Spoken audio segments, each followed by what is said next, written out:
85명 오시기로 했는데 85명이 다 오신 것 같진 않아요. 여튼 오시는 대로 찬양하시면서 예배 시작하도록 하겠습니다. 오늘 4월 마지막 주일이죠. 네. 시간이 참 빠른 것 같아요. 네. 제대가 아직 1년 이상 남으신 분 손 들어보실래요? 멋지네요. 그렇습니다. 네. 손 내려주시고 제대가 6개월 이상 남은 사람 손 들어보세요. 6개월 있으면 제대한다. 네. 몇 분 안 되시네. 고맙습니다. 감사합니다. 난 3개월 내로 제대한다. 3개월 내로 제대한다. 네, 곧 제대하실 분들. 네, 우리 군종도 있고. 네, 반갑습니다. 네.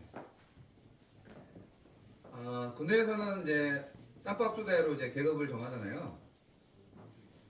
천국에서는 믿음의 순서대로 계급을 정할 수도 있는데 계급은 없고 하나님의 자녀는 주 안에서 평등합니다. 그래서 나이가 많으면 예의는 갖춰야 되겠지만 그러나 한 가족이라고 생각을 하시고요. 여기는 예배당이고 지금은 예배 시간입니다. 그래서 여러분 어떤 목적으로 오셨든 간에 하나님을 예배하는 시간이니까 하나님 나라에 맞는 마음과 예절 그리고 자세를 가져주시면 참 좋겠습니다. 함께 찬양 함께 하심으로 아는 찬양 있으면 같이 하시고 몰라도 한번 배워보시고 제가 가수는 아니지만 최선을 다해서 하나님께 영광 돌릴 때 여러분 기도하시고 또 서로 사랑하는 마음을 예배 시간에 함께 가지시기를 바랍니다.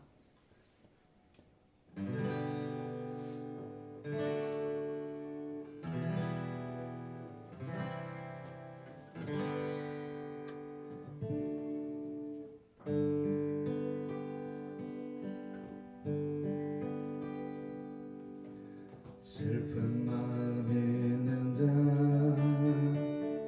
몸과 영혼 병든 자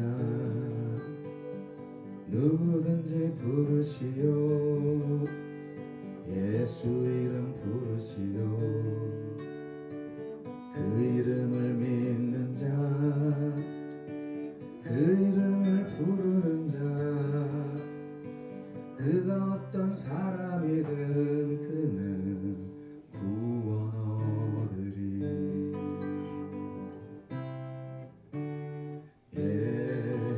예수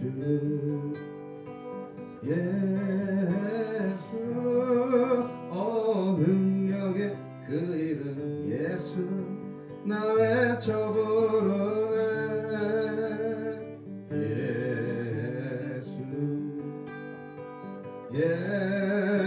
예수 구원의 그 이름 예수 나 외쳐 부르네 예수 그리스도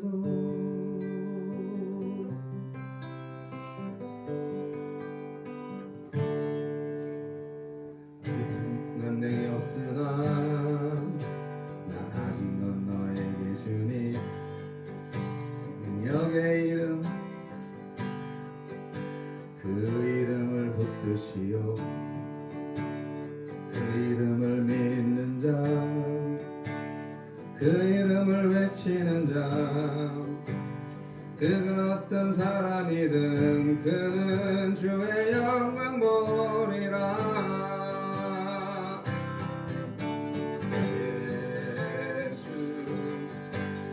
예수 능력의 그 이름 예수 나 외쳐 부르네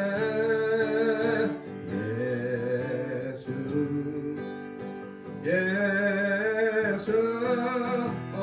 구원의 그 이름 예수 나 외쳐 부르네 예수 그리스도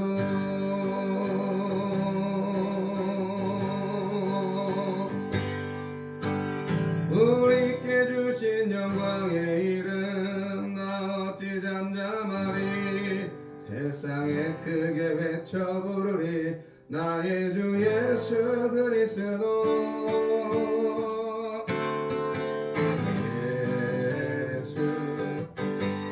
예수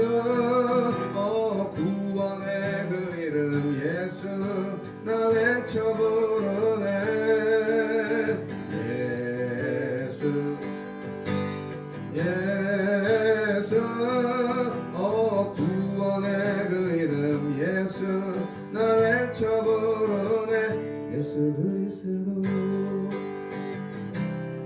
다시 한번 찬양하겠습니다. 슬픈 마음 있는 자 몸과 영혼 병든 자 누구든지 부르시오 예수 이름 부르시오. 그 이름을 믿는 자 그 이름을 부르는 자 그가 어떤 사람이든 그는 구원 얻으리. 예수 예수 능력의 그 이름 예수 나 외쳐 부르네 예수 예수 구원의 그 이름 예수 나 외쳐 부르네 예수 그리스도. 베드로가 말했죠. 은과 금 내게 없으나 나 가진 건 너에게 주니 능력의 이름 예수라. 그 이름을 붙드시오. 그 이름을 믿는 자, 그 이름을 외치는 자, 그가 어떤 사람이든 그는 주의 영광 보리라. 예수 예수 구원의 그 이름 예수 나 외쳐 부르네 예수 예수 구원의 그 이름 예수 나 외쳐 부르네 예수 그리스도.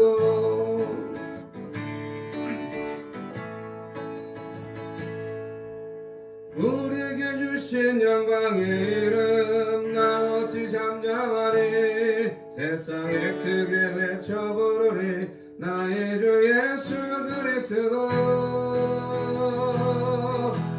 예수 예수 구원의 그 이름 예수 나 외쳐 부르네 예수 예수 구원의 그 이름 예수 나 외쳐 부르네 예수 그리스도.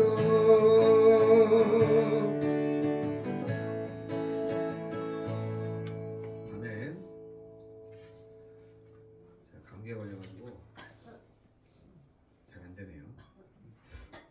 자, 찬송가 하겠습니다. 제가 제일 좋아하는 찬송가 10곡 중에 하나입니다.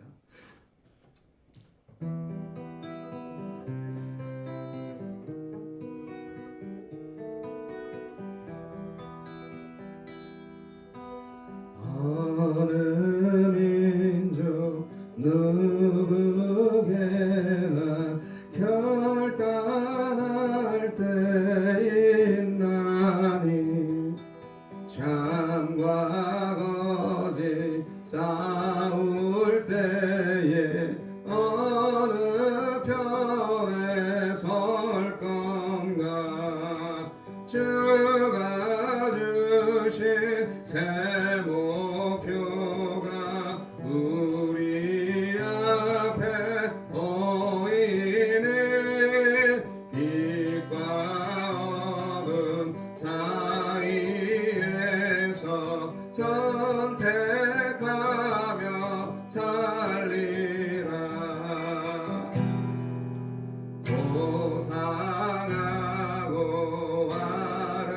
아름답다 진리 편에 서으니. 진리 위해 억압받고 명예 이뤄도 비겁한 자 물러서나 용감한 자 그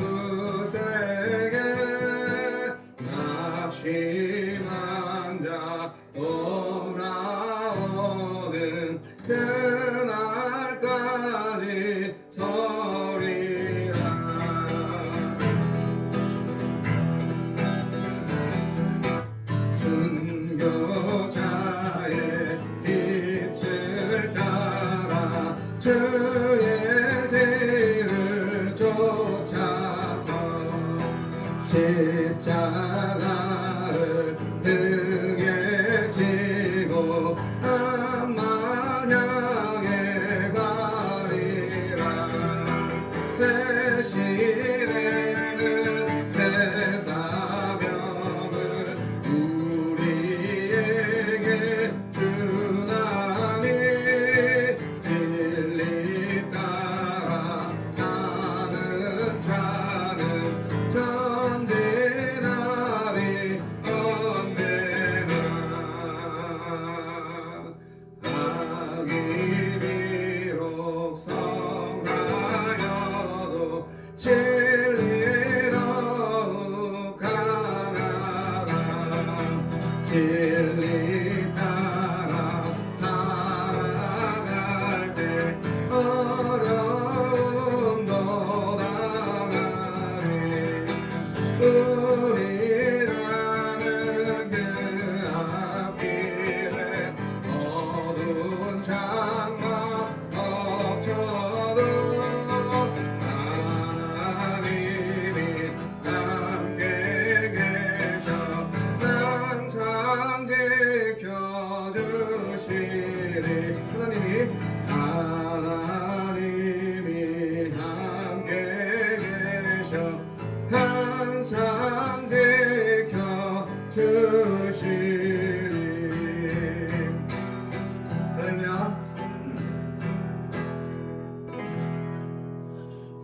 주 선한 능력으로 안으시네. 그 크신 팔로 날 붙드시네. 절망 속에도 흔들리지 않고 사랑하는 주 얼굴 보아리. 선한 능력으로 일어서리. 주만 의지하리. 믿음으로 우리 고대함에 주 오실 그날 영광의 새날을 맞이하리. 이전에 괴로운 날에 워싸고 고난의 길을 걷는다 해도 주님께 모두 맡긴 우리 영혼 끝내 승리의 날을 맞으리. 선한 능력으로 일어서리. 주만 의지하리. 믿음으로 우리 고대함에 주 오실 그날 영광의 새날을 맞이하리. 주님이 마신 고난의 쓴자는 우리도 감사하며 받으리. 주님의 남은 고난 채워가며 예수와 복음 위에 살리라. 선한 능력으로 일어서리. 주만 의지하리. 믿음으로 우리 고대함에 주 오실 그날 승리의 새날을 맞이하리. 할렐루야.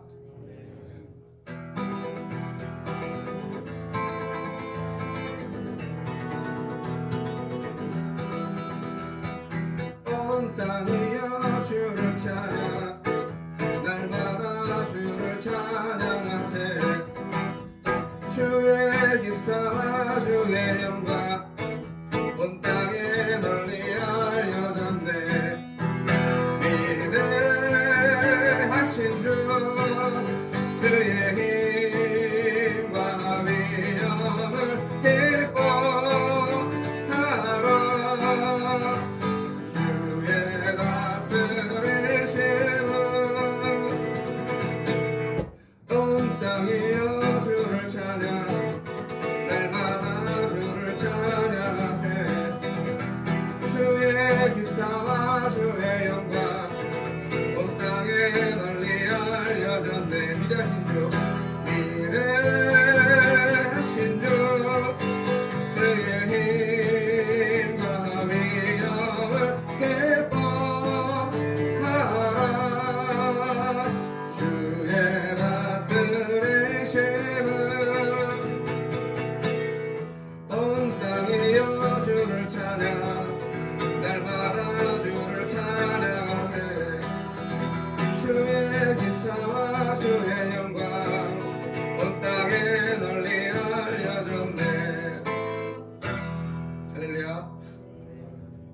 더 온 건가 지금? 아휴. 제가 나이가 먹어가지고 좀 밸런스가 안 맞는 것 같아요. 여러분 혹시 덥지 않습니까? 여러분 안 더우세요? 혹시 더우시면 에어컨 켜달라고 얘기하세요? 아, 다음엔 좀 편하게 넥타이를 풀고 하든지.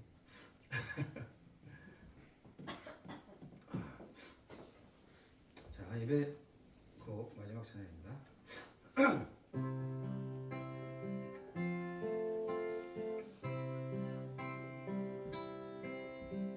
주의 보좌로 나갈 때에 어떻게 나가야 할까? 나를 구원한 주의 십자가 그것을 믿으며 가네. 주의 보좌로 나갈 때에 나 여전히 부족하나. 나를 품으신 주의 십자가 그것을 믿으며 가네. 자격 없는 내 힘이 아닌 오직 예수님의 보혈로 자격 없는 내 힘이 아닌 오직 예수님의 보혈로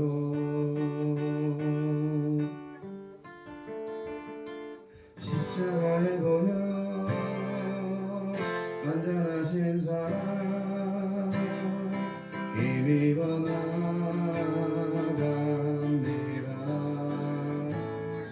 십자가의 보혈 완전하신 사랑 힘입어 예배합니다. 다시 한번 할게요. 주의 보좌로 나갈 때에 어떻게 나가야 할까? 나를 구원한 주의 십자가 그것을 믿으며 가네. 주의 보좌로 나갈 때 주의 보좌로 나갈 때에 나 여전히 부족하나. 나를 품으신 주의 그 사랑 그것을 믿으며 가네.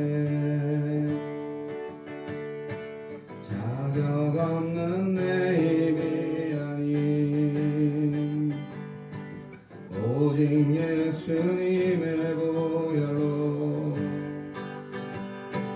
자격 없는 내 힘이 아닌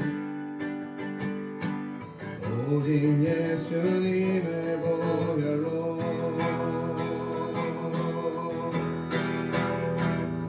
십자가의 보혈 완전하신 사랑 힘입어 나갑니다. 십자가의 보혈 완전하신 사랑 힘입어 예배합니다. 십자가의 보혈 십자가의 보혈 완전하신 사랑 힘입어 나갑니다. 십자가의 보혈 완전하신 사랑 힘입어 예배합니다.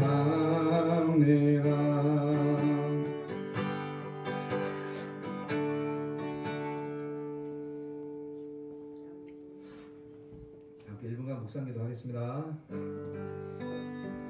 눈을 감고 하나님 함께 인도한 시간 각자 가도록 하겠습니다.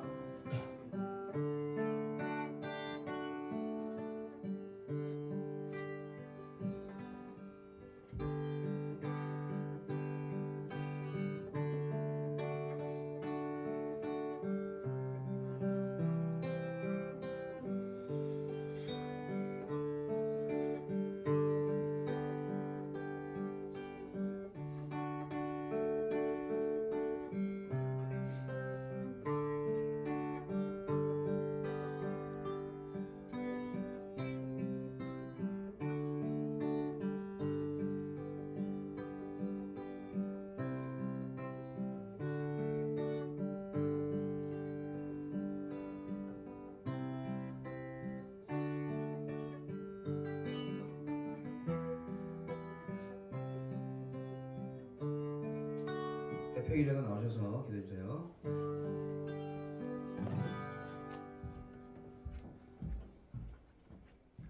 기도드리겠습니다. 하나님 아버지, 이렇게 좋은 날 이 자리에 나와 예배드릴 수 있음에 감사드립니다. 이 자리에 나온 많은 이들이 믿음으로 말씀을 이해하여 예배 성공하게 하시고 주님의 마음에 합한 자로 살게 하여 주소서. 또한 군생활간 다치지 않고 건강히 무사히 전역할 수 있도록 지켜주시옵소서. 예수님 이름으로 기도드렸습니다.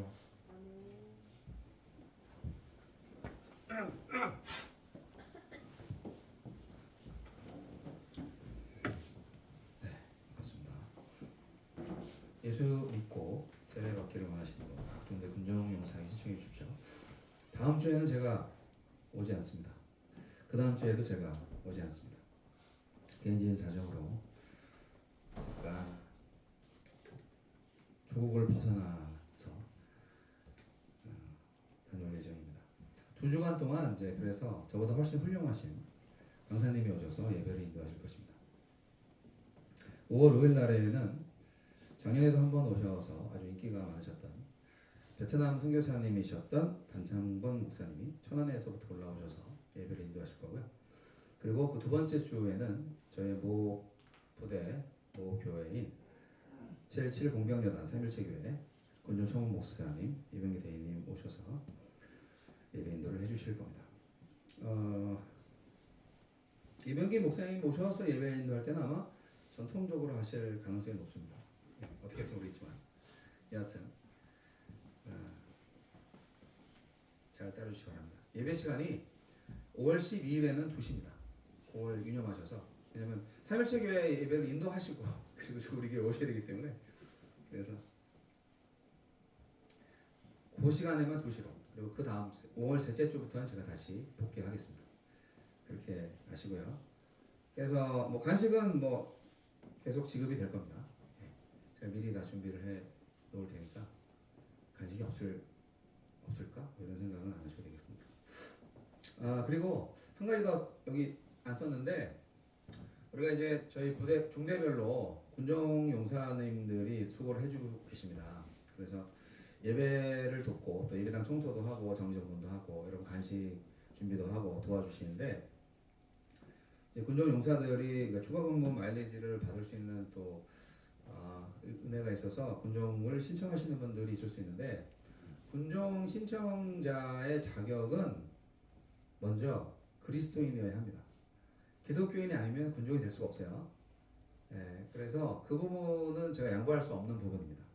그 점을 유념하셔서 제가 양심적으로 그리스도인이다. 여러분 뭐 이렇게 그런 거 쓰나요 혹시? 그런 신사명세서 같은데 종교란이 있습니까? 거기 기독교라고 쓰신 분이 일단은 자격이 되는 겁니다. 예. 그리고 옛날에는 뭐라 그러죠? 우리 6.25 때 어떤 일이 있었냐면, 저도 들은 얘기인데, 미군들이 들어가서 이제 누가 북한군인지 누가 이제 국군인지 포로 수용소에 간첩들이 있는 거죠. 간첩이라기보다는 이제 자기 신분을 숨기고 이제 어떻게 잡혔는데 이제 나는 국군이다 이렇게 얘기하는 사람이 있어요. 그 중에 이제 북한군이 어떤 분이 있었던 거죠. 군이라기까지는 그래서 이제 구분을 해가지고 이제 전쟁이 끝난 다음에 북으로 돌려보낼 사람은 돌려보내고 이렇게 해야 되는데 문제는 종교적인 부분이 거기 개입된 거예요. 그래가지고 공산당은 종교를 부인하잖아요. 그러니까 이제 기독교 신앙이 있는 사람은 이제 확실히 남한 국군일 것이다라고 생각을 하고 그런 식으로 이렇게 했나 봐요. 근데 그게 어떻게 보면 생사를 가릴 수 있는 부분이기도 하기 때문에 그래서 근데 문제는 그거를 판가름하는 기준을 가진 사람이 미군인 거야. 한국말을 몰라. 그러니까 그냥 뭐라고 하냐면 너 주기도문 외워봐. 뭐 이렇게 얘기하는 거죠. 예, 또는 찬송가 불러봐. 그렇게 얘기하는 거죠. 그래서 모든 교회들이 사실은 예배 때 주기도문이나 사도신경을 다 암송하잖아요. 그래서 요즘은 많이 안 하는 편인데 최소한 교회 예배 생활을 많이 했다면 주기도문이나 사도신경 같은 경우에 저희 교회는 안 하지만 암송할 수 있는 분이었으면 좋겠다라는 생각이 듭니다. 그만큼 교회에 익숙하신 분이니까. 그래서 저를 좀 많이 도와주시고 또 우리 부대원들 전체를 위해서 기도할 수 있는 중보 기도할 수 있는 안전 근무 또한 군생활 잘 기쁘게 할 수 있는 즐거운 군생활 위해서 우리 상급자들을 위해서 기도하고 우리 동료연배 또 선후배들을 위해서 기도할 수 있는 사람이 군정용사가 될 수 있는 겁니다. 그런 차원에서 제가 음악팀을 원하고 또 필요로 하지만 그러한 그 기본적인 자격이 없으신 분들은 군종에 지원을 안 하셔도 좋을 것 같습니다. 오히려 자기의 그 유익에 따라서 움직여 주시면 될 것 같고 괜히 이제 믿음이 없는데 군종이 되셔서 이렇게 하시면은 마음속에 일단 양심적으로 거리낌이 있을 거고 그 다음에 하느님이 기뻐하지 않으시고 저한테도 도움이 안 되고 궁극적으로는 휴가를 좀 더 많이 받아서 갈 수는 있다 할지라도 궁극적으로 전체 인생에 있어서는 도움이 안 됩니다. 그거를 좀 전체 광고 시간에 말씀드려서 정말 죄송한데 한 번은 제가 이렇게 좀 찍어서 말씀드려야 될 필요가 있을 것 같아요. 예, 그래서 이제 군정하고 싶은 분 있으면 이제 중대별로 티오가 생기면은 이제 중대장이나 아니면 이렇게 공개적으로 지원을 하셔가지고 2명 이상 지원이 되시면은 그 두 분이 같이 이제 추천을 받아서 오셔서 제가 판단할 수 있도록 기회를 주시면 좋겠습니다. 여름에 감기 개도 안 걸린다는데 우리 부부가 감기에 그냥 아주 같이 사니까. 자, 헌금 시간. 여러분 온라인으로 헌금하신 분들이 있습니다. 네, 헌금 찬송 올려드리겠습니다. 모든 것이 주께로부터 왔으니 이 예물을 주께 바치나이다.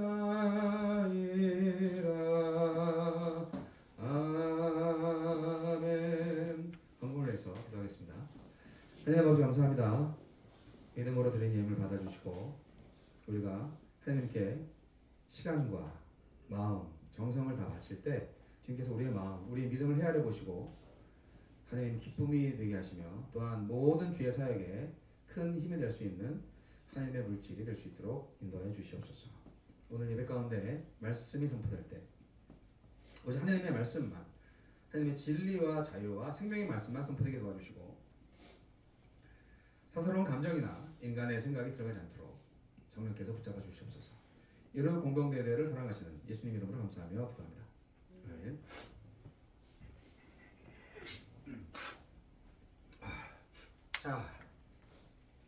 자, 오늘 설교 제목 한번 읽어보시겠어요? 시작.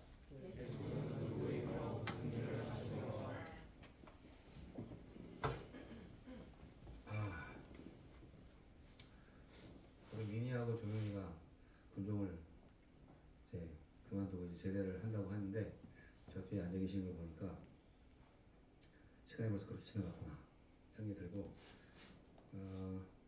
좀 아쉬운 생각이 듭니다. 제대하시고 사회 나가시면 저한테 연락 한 번도 안 하실 거죠? 연락하시면 혹시 이천에 오시면 밥 한 끼 사드리겠습니다. 집이 이천이거든요 제가. 자, 예수는 누구시며 무슨 일을 하시는가? 뻔한 얘기인데 뻔한 얘기도 믿지 않으면 아무런 소용이 없어요. 예. 이 설교 시간이 성경 지식을 여러분한테 전달시켜 드리고자 하는 의도의 시간이 전혀 아니에요. 한 말씀이라도 여러분이 듣고 믿음이 생기면 성공인 거죠. 그러니까 서호 형제가 기도할 때 예배 성공하게 해달라고 했는데 예배 성공을 한다 그러면 예배 실패가 있나? 뭐 이런 생각도 하긴 합니다만 그렇죠. 성공이 있고 실패가 있죠. 인생도 성공이 있고 실패가 있는데 설교는 뭐가 성공이고 뭐가 실패냐?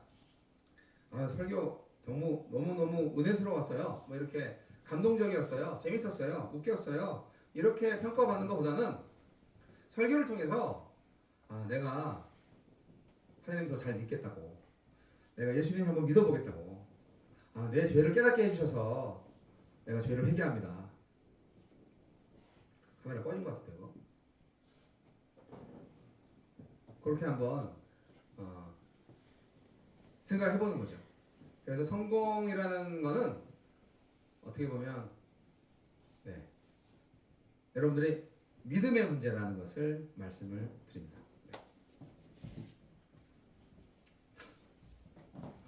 자, 오늘의 말씀은 지난주에도 요한복음 봤는데 지난주의 말씀 그대로 이어서 그 다음 구절인데요. 자, 요한복음 5장 19절로 29절 말씀 뒤에서 잘 보이는지 모르겠지만 한번 씩씩하게 여러분 목소리로 한번 읽어보겠습니다. 같이 시작. 그러므로 예수께서 그들에게 이르시되 내가 진실로 너희에게 이르노니 아들이 아버지께서 하시는 일을 보지 않고는 아무것도 스스로 할 수 없나니 아버지께서 행하시는 그것을 아들도 그와 같이 행하느니라. 아버지께서 아들을 사랑하사 자기가 행하시는 것을 다 아들에게 보이시고 또 그보다 더 큰 일을 보이사 너희로 놀랍게 여기게 하시리라. 아버지께서 죽은 자들을 일으켜 살리신 같이 아들도 자기가 원하는 자들을 살리느니라. 아버지께서 아무도 심판하지 아니하시고 심판을 다 아들에게 맡기셨으니 이는 모든 사람으로 아버지를 공경하는 것 같이 아들을 공경하게 하려 하시니라. 아들을 공경하지 아니하는 자는 그를 보내신 아버지도 공경하지 아니하느니라. 내가 진실로 너희에게 이르노니 내 말을 듣고 또 나 보내신 이를 믿는 자는 영생을 얻었고 심판에 이르지 아니하나니 사망에서 생명으로 옮겼느니라. 진실로 너희에게 이르노니 죽은 자들이 하나님의 아들의 음성을 들을 때가 오나니 곧 이때라. 듣는 자는 살아나리라.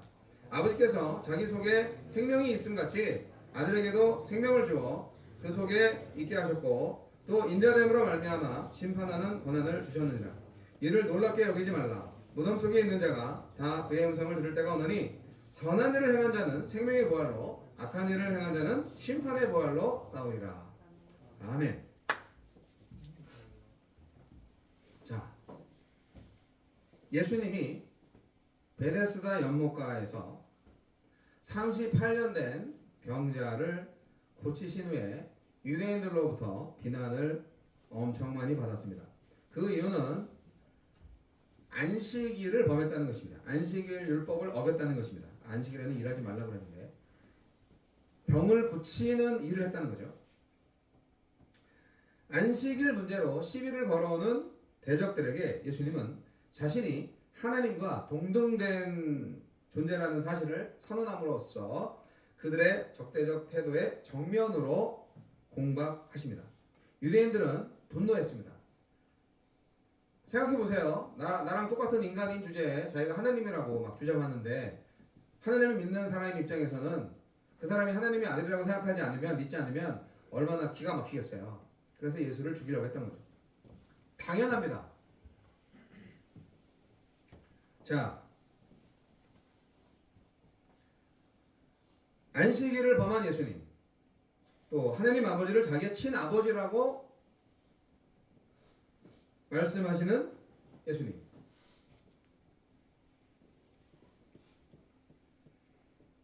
예수님이 이렇게 자기를 죽이고자 하는 유대인들을 향해서 아들인 자신은 아버지인 하나님의 일을 하는 것이고 나아가서 아버지가 죽은 자를 살리신 같이 자기도 자신이 원하는 자들을 살리신다고 말씀을 하셨습니다.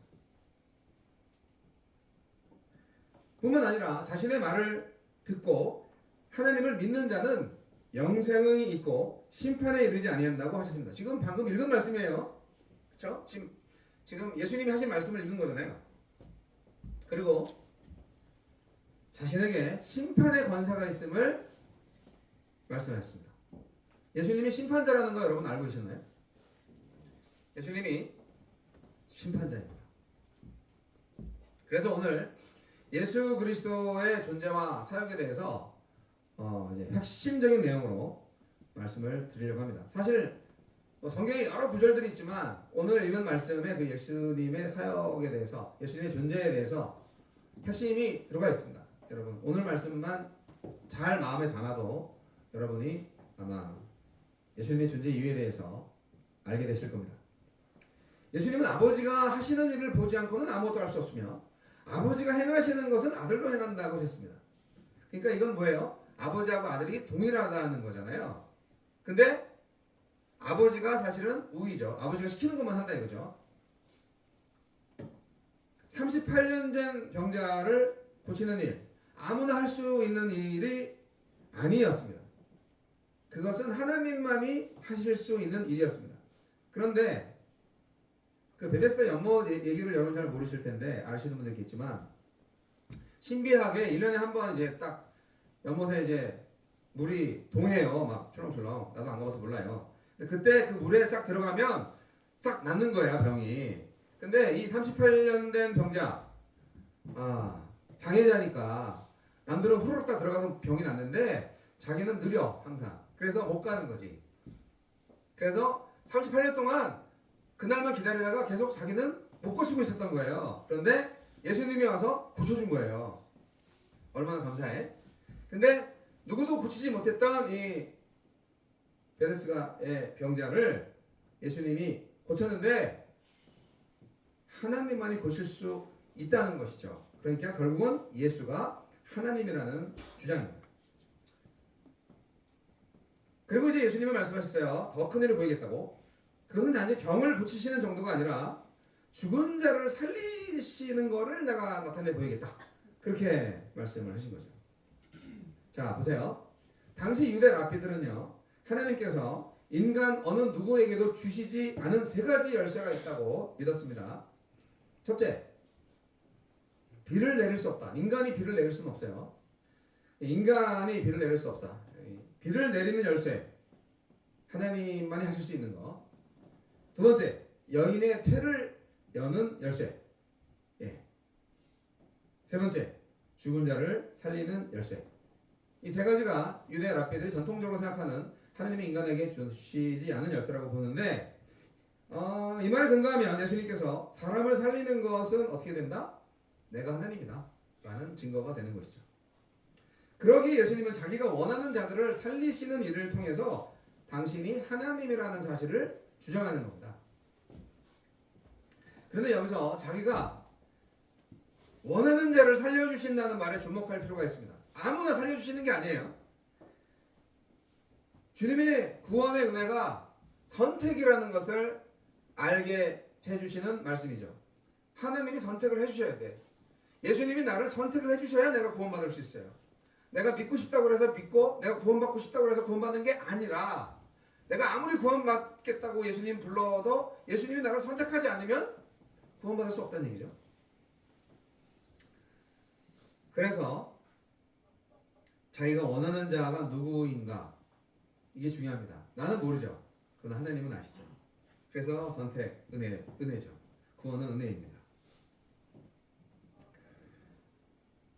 여러분, 베데스다의 수많은 환자 중에서 38년 된 이 병자만을 고치신 예수님을 기억하시기 바랍니다. 여러분, 수많은 무덤 속 시체들 중에서 나사로만 살리셨어요. 마찬가지로 이 땅의 수많은 사람들 중에서 저와 여러분을 살리시려고 저를 통해서 지금 예수님이 말씀하고 있는 것입니다. 여러분 중에 선택받은 자가 하늘나라로 갑니다. 그래서 이미 구원받은 존재라면 굉장히 감사해야 됩니다. 무한 감사를 할 수밖에 없습니다. 내가 구원받은 존재구나 하는 것이죠. 믿지 않는 자들은 그게 무슨 소린지 아리송하고 좀 황당하고 그럴 수 있습니다. 구원이라는 말 자체가 일상적인 말은 아니니까. 그냥 쉽게 말해서 천국에 갈 수 있다. 지옥에 안 간다. 이런 얘기가 될 수도 있고 좀 더 신학적으로 구체적으로 말하면 하느님의 통치를 받을 수 있다. 하느님의 징계를, 죄에 대한 대가를 치르지 않고 하느님 안에서 생명을 얻을 수 있다. 이건 얘긴데요. 그거를 누가 결정한다고요? 하나님이 결정하신다. 예수님이 결정하신다는, 여러분의 결정이 아니라. 그래서 은혜라는 거죠. 구원이. 여러분, 구원받은 분 여러분 속에 계십니다. 여러분 감사하시기 바랍니다.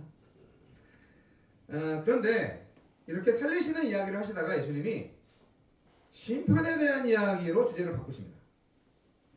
사실 살리시는 것과 심판은 다른 것이 아닙니다. 이는 마치 동전의 양면과 같아서 구원과 심판은 하나인 것입니다.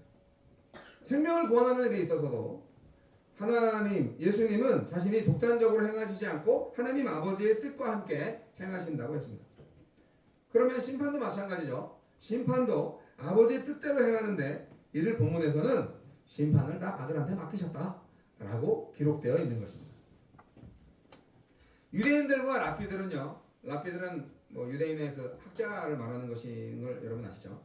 그들은 세상의 심판은 전적으로 하나님의 손에 달려있다고 믿었습니다. 그런데 이를 아들에게 맡기셨다고 하심으로써 생명을 구원하는 일뿐만 아니라 심판의 일까지도 저 목수의 아들, 요셉의 아들, 나사렛 예수한테 맡기셨다고 어째 그런 일이? 라고 생각했던 거예요. 하지만 성경은 계속 말하고 있습니다. 요한계시록에서 보면 예수님을 심판의 주로 묘사하고 있는데요. 요한계시록 5장에서 예수님은 인을 뗄 자로 등장하시고요. 인을 떼기 시작하면서 심판을 진행하시는 분임을 말씀하고 있습니다. 요한계시록 6장 참조하시기 바랍니다. 또 요한계시록 19장 11절에는 자, 본문 말씀을 제가 인용해놨어요. 또 내가 하늘에 열린 것을 보니 보라 백마와 그것을 탄 자가 있으니 그 이름은 충신과 진실이라. 그가 공의로 심판하며 싸우더라 라고 하셨습니다. 이렇게 성경은 예수님이 심판주라고 선포하고 있습니다. 이렇게 심판을 아들에게 맡기신 이유에 대해서 예수님이 설명하십니다. 아버지를 공경함 같이 아들을 공경하게 하려고 함이라 그렇게 말씀하셨어요. 네, 그렇습니다. 여러분, 예수님은 죽으시고 부활하시고 승천하심으로써 하늘 보좌에 앉으셨습니다. 그리고 장차 심판주로 오실 것입니다. 믿으십니까? 그래서 예수님에 대해서 바울은 빌립보서 2장 10절 11절에 이렇게 기록하고 있습니다. 요거는 좀 같이 읽어볼까요? 자, 머리를 한번 들어보시고 앞에 말씀을 한번 읽어보세요. 시작. 하늘에 있는 자들과 땅에 있는 자들과 땅 아래에 있는 자들로 모든 무릎을 예수의 이름에 꿇게 하시고 모든 입으로 예수 그리스도를 주라 시인하여 하나님 아버지께 영광을 돌리게 하셨느니라. 아멘.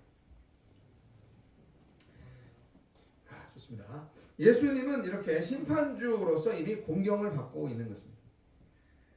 요한복음 12장 48절은 이렇게 기록합니다. 나를 저버리고 내 말을 받지 아니하는 자를 심판할 이가 있으니 곧 내가 한 그 말이 마지막 날에 그를 심판하리라 라고 말이죠.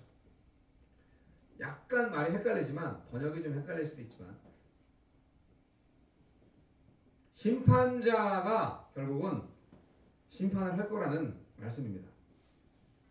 말씀대로 하나님의 말씀을 받아들이지 않는 자는 그 말씀을 전한 예수님에 의해서 심판을 받을 거다. 심판의 기준은 뭐냐? 예수를 믿었느냐 믿지 아니하였느냐입니다. 무엇을 믿는 것일까요? 그것은 예수 그리스도께서 나의 죄를 위하여 죽으셨고 그로 말미암아 나의 모든 죄가 사하여졌다는 것을 믿는 것입니다. 이렇게 영생을 얻은 자에 대해서 본문은 한 가지를 더 말씀해 줍니다. 그것은 심판에 이르지 아니한다는 것입니다. 이거 중요합니다. 왜냐하면 우리 기독교 교회 안에서도 각종 이단과 각종 다른 그 사상들이 있어가지고 교인들을 헷갈리게 만들어요. 저는 7년 대환란 이런 거 안 믿는 사람인데 말씀에 근거가 있는 거죠. 자, 하느님의 백성은 심판을 받지 않습니다. 성도는 최후의 심판 때에도 심판을 받지 않아요. 여러분, 애굽에서 이스라엘 백성들이 탈출을 해서 홍해를 건널 때 하느님의 백성은 마른 땅을 건넜어요. 홍해가 쫙 갈라졌으니까 바다 밑에 마른 땅을 건넜지만 어떻게 됐어요? 쫓아오던 애굽의 군사들은 바닷물에 다시 닫혀서 다 수장되고 말았습니다. 요한계시록 14장에서 종말의 때 성도는 알곡으로 먼저 추수가 되고 그래서 천국에 이르고 하나님을 대적하는 자들은 가라지로 정말 포도주를 밟듯이 심판을 받게 됨을 말씀하고 있어요. 에스겔 9장에서도 요한계시록 7장과 14장에서도 이마에 인을 친 자들은 심판을 받지 않는다고 한 것이 성도는 심판을 받지 않는다고 하신 말씀의 증거들인 겁니다.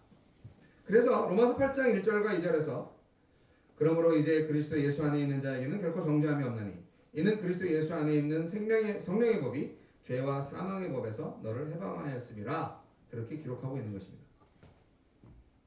오늘 읽은 본문 중에서 다시 요한복음 5장 25절 말씀을 읽겠습니다. 진실로 진실로 너희에게 이르노니 죽은 자들이 하느님의 아들의 음성을 들을 때가 오나니 곧 이때라. 듣는 자는 살아나리라. 여러분, 이 말씀을 믿으십니까? 죽은 자들이 하나님의 음성을 들을 때가 온다고 하고 있습니다. 넘겨주세요. 여기서 죽은 자들은 육신이 죽은 자들을 의미하는 게 아니라 영혼이 죽은 자들을 의미합니다. 그런데 이들이 하나님의 아들의 음성을 들을 때가 온다고 그랬어요. 언제예요? 2000년 전 그때예요? 그때도 그때지만 지금도 하나님의 아들의 음성은 곧 복음이라는 겁니다. 예수님의 말씀과 예수님에 대한 이야기가 바로 그 음성이고 복음이고 그것입니다. 이렇게 들어야 하는 이유는 뭡니까? 네, 이 말씀을 들어야 복음을 들어야 살기 때문입니다. 죽지 않고 살기 때문입니다. 그런데 본문에서 그때를 말씀합니다. 언제라고? 그것은 본문에서는 이때라고 말씀하고 있는데 여기서 이때란 본문에서 예수님이 지금 자신이 말씀하고 있는 현재의 때를 말씀하고 있어요.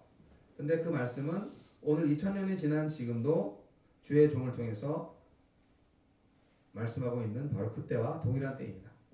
예수님이 아직 재림하시지 않았기 때문에 지금이 바로 그때이라는 겁니다. 그렇습니다. 지금도 이 생명을 주시는 예수님의 말씀과 예수님에 대해 전해야 하는 때입니다. 그래서 영혼들을 많이 살려야 되는 거죠. 제가 복음을 전한 이유도 그 목적입니다. 여러분들 중에서 천국 못 갈 사람들 있습니다. 그리고 지옥에 가겠죠. 천국에 못 가시면. 듣는 자는 기분 나쁘겠지만 그러나 모르죠. 하나님께서 어떻게 구원하실지. 여러분 중에서는 어쨌든 믿고 하나님의 나라에 가실 분들도 있습니다. 이미 하나님의 나라에 거하시는 분들도 있고요. 또는 이미 지금 지옥에 거하시는 분들도 있을 겁니다. 영적인 의미에서 말씀드리는 겁니다. 말씀의 증거를 여러분 받아들이는 것 여러분의 자유지만 그것은 하나님께 주시는 믿음으로 가능한 것이기 때문에 여러분 하나님의 은혜를 사모하는 마음이 필요합니다. 그런데 그 문이 있어요. 믿음이 생기는 그 열쇠가 있어요. 크리거가 있어요. 로마서 10장 14절은 이렇게 기록하고 있습니다. 그런즉 그들이 믿지 아니하는 일을 어찌 부르리요 듣지도 못하는 일을 어찌 믿으리요 전파하는 자가 없이 어찌 들으리요. 전파하는 자가 없으면 들을 수가 없잖아요. 그래서 이렇게 17절 믿음은 들음에서 나며 들음은 그리스도의 말씀으로 말미암았느니라. 네, 이 말씀 다시 한번 여러분 같이 읽어볼게요. 믿음은 들음에서 나며 다 같이 시작. 믿음은 들음에서 나며 들음은 그리스도의 말씀으로 말미암았느니라. 아멘. 여러분이 이 시간이든 아니면 여러분 개인 시간이든 하나님의 말씀을 듣고 읽고 그것을 믿으면 구원을 받는데 문제는 제대로 들어야 되는 거예요. 제대로 들으세요. 귀는 열렸는데 속으로 딴 생각하고 있으면 들리지 않잖아요. 들으셔야 됩니다. 그래야 믿음이 생기고 여러분 생명을 얻을 수 있습니다. 자, 오늘 이제 요한복음 계속 듣고 있는데요. 말씀 보고 있는데 26절 말씀 보니까 아버지께서 자기 속에 생명이 있음 같이 아들에게도 생명을 주어서 그 속에 있게 하셨고 라는 말씀이 있습니다. 이것은 뭐냐? 하나님 속에 생명이 있음 같이 아들한테도 그 생명을 주어서 그 속에 있게 하셨다고 말씀한 거죠. 하나님은 생명이다 하는 것입니다. 온 세상 만물의 생명의 씨는 다 하나님이 주신 거예요. 하나님이 생명이다 라는 것에 한번 여러분의 이해를 최대한 높여보시기 바랍니다. 그리고 그 생명이 피조물에게 부여해 주셔서 살게 하시는 분이 바로 하나님이라는 것을 믿으시기 바랍니다. 하나님은 인간을 만드시고 그 코에 생기를 불어넣어 주셔서 살게 하셨습니다. 예수님은 부활하신 후에 제자들한테 나타나셔서 그들을 향하사 숨을 내쉬며 이르시되 성령을 받으라 하고 말씀하신 적이 있어요. 요한복음 20장 22절에. 결국 뭐냐? 예수님 안에 생명이 있다는 거예요. 하나님의 생명이 있다는 거예요. 아니, 생명 그 자체입니다. 자, 오늘 본문에 27절 제가 읽겠습니다. 또 인자됨으로 말미암아 심판하는 권한을 주셨느니라. 이 심판에 대해서 여러분 새롭게 인식하시기 바랍니다. 아버지께서 아들한테 심판의 권한을 주셨다고 말씀하셨습니다. 그런데 이 심판의 권한을 주신 이유에 대해서 본절이 말씀해주고 있습니다. 그것은 인자됨으로가 이유예요. 이 무슨 말이지? 인자는 사람의 아들이라는 뜻입니다. 예수님께서 심판의 권한을 받게 된 것은 인자됨 때문입니다. 즉 사람의 아들이 되셨기 때문입니다. 예수님이 우리의 죄를 대속하시기 위해서, 대신 지시기 위해서 인간의 몸으로 이 땅에 오셨어요. 인간의 몸으로 오신 그 이유가 뭐냐고 한다면 인간들의 죄를 대속하시기 위해서는 인간이 그 죄값을 치러야 되잖아요. 그래서 인간이 되어야 되는 거예요. 그래서 100% 인간이 되신 거예요. 우리 예수님은. 근데 이제 죄 없는 인간으로 오셔야 되니까 인간의 유전으로, 아담의 후손으로 만으로는, 피로는 올 수가 없어요. 그래서 성령의 역사로 동정녀 마리아에게서 탄생을 하신 겁니다. 인간이 되셨다는 것은 굉장히 중요한 개념입니다. 그래서 죄의 삭은 사망인데, 죄의 대가는 죽음인데, 그 사망을 대신할 자가 없었는데, 죄인이 죄인을 대신할 수가 없고 죄 없는 자가 대신해야 되는데, 그래서 예수님이 인간의 몸으로 오셔서 십자가에 못 박혀 죽으심으로 그 모든 인류의 죄를 대신 지신 거예요. 예수님께서 인간의 몸으로 오신 이유에 대해서 히브리서 2장 14절과 15절은 이렇게 말합니다. 자, 이거 한번 같이 읽어볼까요? 시작. 자녀들은 혈과 육에 속하였음에 그도 또한 같은 모양으로 혈과 육을 함께 지니심은 죽음을 통하여 죽음의 세력을 잡은 자, 곧 마귀를 멸하시며 또 죽기를 무서워함으로 한평생 매여 종노릇 하는 모든 자들을 놓아주려 하심이니. 아멘. 이렇게 기록되어 있는데요. 예수님이 이렇게 친히 하늘 보좌를 버리시고 이 땅에 인간으로 내려오셔서 우리에게 생명을 주셨고 나아가서 심판의 권세를 받으셨습니다. 주님은 말씀으로 심판하십니다. 여러분, 천지창조가 말씀으로 이루어진 거 아시죠? 빛이 있으라 하나님이 말씀하셔서 빛이 있었어요. 똑같아요. 심판도 말씀으로 이루어집니다. 주님 말씀으로 구원하시고 말씀으로 심판하신다는 거 기억하세요. 조금 전에 25절에도 말씀드렸듯이 이 말씀을 듣는 자는 어떻게 됩니까? 살아납니다. 할렐루야. 마찬가지로 예수님께서 말씀으로 심판하셨듯이 지금 성도들도 주님과 함께 이 말씀으로 이 땅을 심판하고 있어요. 저도 심판합니다. 여러분 저도 정죄할 수 있어요. 제 안에 예수의 영이 살아계시기 때문에, 제 안에 하나님의 말씀이 살아있기 때문에 성도들이 복음을 전할 때 사람들은 그 복음을 듣거나 또는 거부함으로써 생명의 길과 심판의 길 두 가지 중에 한 가지 길로 가게 되는 것입니다. 오늘날 성도에게 부여된 복음 전도의 사명은 그야말로 엄청난 은혜가 아닐 수 없습니다. 최민 형제 잘 아시겠죠? 제대하시고 이제 친구들 만나면 예수 믿으라고 전도하시기 바랍니다. 종현 형제도 마찬가지입니다. 고향에 가셔서 친구 만나서 예수 안 믿으면 너 심판받는다고 그렇게 전해 주셔야 됩니다. 그래서 오늘 인용한 요한복음 말씀을 인용하세요. 아시죠? 자, 오늘 본문 말씀의 마지막 구절인 28절과 29절 말씀을 읽겠습니다. 이를 놀랍게 여기지 말라. 무덤 속에 있는 자가 다 그의 음성을 들을 때가 오나니 선한 일을 행한 자는 생명의 부활로 악한 일을 행한 자는 심판의 부활로 나오리라. 아멘. 너무 멋진 말씀입니다. 여기서 무덤에 있는 자들은 육신이 죽은 자들을 가리킵니다. 그들은 하느님의 아들로부터 음성을 들을 것입니다. 예수님은 지옥에 있는 영들에게 선포하셨어요. 그들의 불신앙의 결과가 영원한 지옥임을 말씀하셨습니다. 반대로 하느님의 백성은 영원한 생명을 얻게 됩니다. 여러분,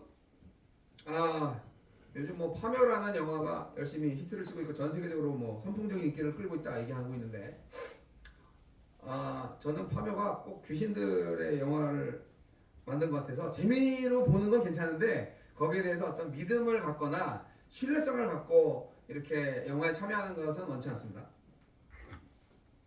이 세상에 악마도 존재하고 귀신도 존재합니다. 그러나 하느님의 영이 훨씬 강한 존재이고, 또 그런 악마와 귀신은 하느님이 창조하신 영적 존재들이 교만해져서 타락해서 되어진 존재들입니다.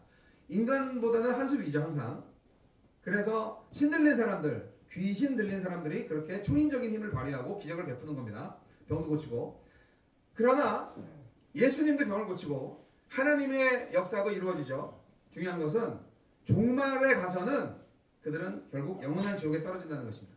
하나님의 아들을 믿는 자만이 하나님의 나라에 거할 수 있다는 사실을 여러분 잊지 마시기 바랍니다. 그래서 저는 현혹되지 않기를 바라는 겁니다. 실제로 저는 믿습니다. 저희 아버님도 오래 전에 돌아가셨지만 죽은 자들은 육신이든 영이든 간에 다 죽은 자들은 지금 주무시는 거라고 생각합니다. 잠자는 거라 생각해요. 카톨릭에서는 연옥이 있다고 해서 연옥에 가셔서 거기서 이제 살아있는 사람들이 계속 정성을 베풀면은 연옥에 있다가 다시 천국을 갈 수 있다, 이렇게 말씀을 하시는 경우도 있는데 저는 믿지 않습니다. 연옥 없습니다. 저는 그렇게 믿어요. 죽으면 끝이에요. 죽으면 끝이고, 죽은 후에 육신이 화장을 했든 무덤에 묻혔든 간에 어쨌든 하나님께서 다 살리셔요. 그래가지고 예수님이 오시면 재림하실 때 영과 육이 다시 하나가 돼서 하나님의 나라에 가든지 아니면 영원한 지옥에 떨어지든지 둘 중에 하나입니다. 중간은 없습니다. 회색, 그레이 존은 없어요. 말씀을 제대로 보시면 여러분이 깨달을 수 있을 겁니다. 그래서 죽은 자들은 잠잔다라고 생각하시면 됩니다. 그래서 나쁜 놈이든 좋은 놈이든 다 죽고, 누구나 죽잖아요. 그리고 다 부활해. 다 부활한다고. 그런데 오늘 말씀 보니까 선한 일을 행한 자는 생명의 부활로, 악한 일을 행한 자는 심판의 부활로 나오리라 말씀하셨어요. 이것이 성경 말씀입니다. 여러분은 어떤 부활로 나오고 계십니까? 언젠가 죽잖아, 그죠? 저의 말씀을 듣고 믿음을 가지셔서 생명의 부활로 나오시기 바랍니다. 이렇게 최후의 심판 때가 오면은 말씀 무섭지 않습니까? 선한 일을 행한 자는 생명의 부활로 나오고 악한 일을 행한 자는 심판의 부활로 나온다. 사도 바울도 의인의 부활과 악인의 부활이라고 말한 적이 있어요. 사도행전 24장 25절에. 그런데요, 여기서 선한 일과 악한 일은 무엇일까요? 그것은 단순히 도덕적으로 선한 일을 의미하는 것만은 아닙니다. 여기서 선한 일은 24절에서 말씀하신 것 같이 예수님을 믿는 것입니다. 반대로 악한 일은 예수님을 믿지 않는 것입니다. 그럼 마음속으로 믿는다고 입술로 고백만 하면 구원받는구나 라고 생각하기 쉽습니다. 근데요, 믿는다는 게 말입니다. 예수님을 믿습니다 라고 고백만 한다고 해서 믿는 게 되는 게 아닙니다. 그 믿음의 고백이 사실일 경우에만 구원에 이릅니다. 사실이라는 걸 어떻게 알 수 있죠? 거짓말이 아니라는 것을 누가 알겠어요? 하나님은 아십니다. 자기도 알지. 가끔은 모를 수도 있어요. 하도 거짓말을 많이 하다 보면은 자기가 그 거짓말을 듣고 그게 참인 줄 믿는 사람들이 있으니까. 하나님은 압니다. 그리고 마귀석기도 압니다. 거짓 고백을 하는 거를. 하나님은 아시지만 결국 나의 믿음의 진실은 대부분 행함으로 증명이 됩니다. 그래서 대부분의 그리스도인들이 선한 행동을 많이 하고요. 대부분의 비그리스도인들이 악한 행동을 많이 합니다. 따라서 우리 주위에 있는 모든 기독교인들 중에서 선한 행동을 하지 않는 이름뿐인 기독교인들, 즉 예수님을 주인으로 모시고 살지 않는 교회에 있는 사람들, 예수님의 말씀에 순종하지 않는 성경 지식 많은 사람들, 다 가짜 그리스도인이라고 보면 됩니다. 그들의 믿음의 고백은 거짓말이니까요. 진실한 믿음의 고백에는 진실한 행동이 따르게 되어 있습니다. 바로 성령의 열매를 맺는 사람이 바로 그런 사람들입니다. 사랑과 희락과 자비와 양선과 충성과 온유와 절제, 오래 참음과 같은 성품 말입니다. 예수님은 심판의 주님이십니다. 그러므로 예수님을 믿고 아직 예수님을 알지 못하는 사람들에게 예수님을 전해서 그들도 심판을 받지 않도록 영원한 생명을 얻도록 하는 여러분 되셨으면 좋겠습니다. 여러분, 인류의 영생과 멸망이 만약에 가는 거면 인류의 영생과 멸망이 모두 예수님의 손에 있습니다. 사랑하는 일요일 공동대회 형제 여러분, 오늘 예수님의 존재, 예수님의 정체와 그분의 사역에 대해서 제가 지금 정리해 드렸습니다. 믿거나 말거나 여러분의 자유일 수 있지만 그러나 기억하십시오. 하나님의 말씀을 제 말이 아니라 예수님은 하나님의 일을 하는 하나님의 아버지 아들이십니다. 그분이 하시는 일은 영생을 나눠주시는 일입니다. 예수님은 생명의 권세뿐 아니라 심판의 권세도 위임받으셨습니다. 죽은 자들이 아들의 음성을 듣게 되는 날 선한 일을 행한 자는 생명의 부활로 악한 일을 행한 자는 심판의 부활로 나올 것입니다. 공연한 협박이 아니라 엄연한 성경의 약속입니다. 예수님의 말씀을 듣고 믿고 순종하시기 바랍니다. 순종 없이 하나님을 사랑할 수 없고 사귐 없이 구원과 영생에 이를 수 없습니다. 두렵고 떨림으로 구원을 이루시기 바랍니다. 기도하겠습니다. 하나님 아버지, 예수님은 누구이십니까? 우리에게 생명을 주시기 위해서 인간의 죄의 삭슬 대속하시기 위해서 인간이 되셔서 이 땅에 오신 하나님의 아들이십니다. 예수를 믿고 영생을 얻기를 원합니다. 새롭게 결단하게 하시고 예수님의 말씀을 듣고 믿음이 생겨서 하나님의 나라에 하나님의 자녀로 살기를 원합니다. 주여 인도하여 주시옵소서. 지금은 우리 주 예수 그리스도의 은혜와 하나님 아버지 극진하신 사랑과 성령님의 감화, 감동, 교통 역사하심이 새롭게 하나님의 아들이 되고자 노력하고 결단하며 주의 음성을 듣고 믿음으로 나아가고자 하는 모든 일요일 공동대회 머리 위에 이제부터 영원까지 함께 하시기를 우리 구주 예수 그리스도로 간절히 축원합니다. 아멘. 네, 말씀 들으시느라고 수고하셨습니다. 예배 마쳤습니다. 안녕히 들어가십시오. 저는 3주 후에 뵙겠습니다. 그리고 여러분 다음 주에도 동일하게 오세요. 감사합니다.